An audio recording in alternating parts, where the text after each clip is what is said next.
I spoke with the Santa Barbara city leaders, and this is what they value, this is what they work for accountability, collaboration to solve problems, equity and inclusion, and trust and ethics. So I figured, why not come down here, and try to explain to them my problem, because I've been injured due to a doctor's failed surgery and I'm still being held accountable, but everybody else is basically being helped.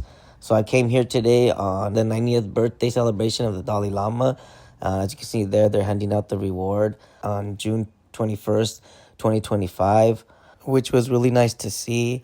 But then I did get my chance to speak as well, and this is what happened. We're going to return to general public comment and begin here in Santa Barbara with Cesar Peralta, to be followed by Leo Smith. Cesar? Good morning, everyone.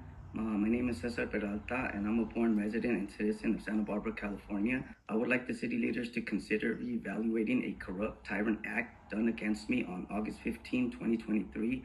I was arrested while innocent and charged with disobeying court orders, then withheld from attending my civil lawsuit versus Dr. Romero. I was denied the right to introduce evidence, arrested with a no bail order, then charged $9,000 for failing to appear at my civil trial conferences. I was then arrested and denied the right to introduce evidence as to why I couldn't pay child support. And at the time, I was suffering from a separated shoulder, AC joint, and wing and scapula with the long thoracic nerve damage, plus lower back and rib pain. But the courts and representatives acted like it was in the best interest of my child to separate me from my child and arrest me for failing to pay child support.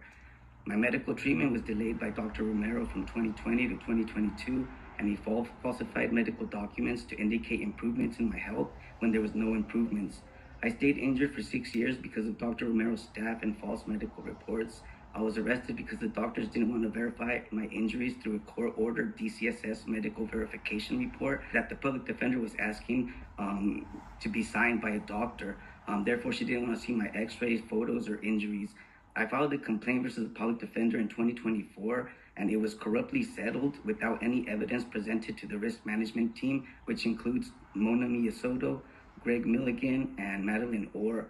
I was told that $12,500 was the max the city can do for my false arrest, even though it forced me out of a disability hearing, medical treatment, and a $250,000 civil lawsuit versus Dr. Romero.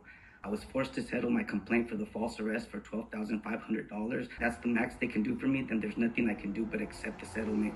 I later found out it was a lie because just recently the city leaders approved a $50,000 pay increase for themselves just to be at median pay. So I'm here today asking for the corrupt actors and representatives to be held accountable. Thank you, Cesar. That is your time. Okay.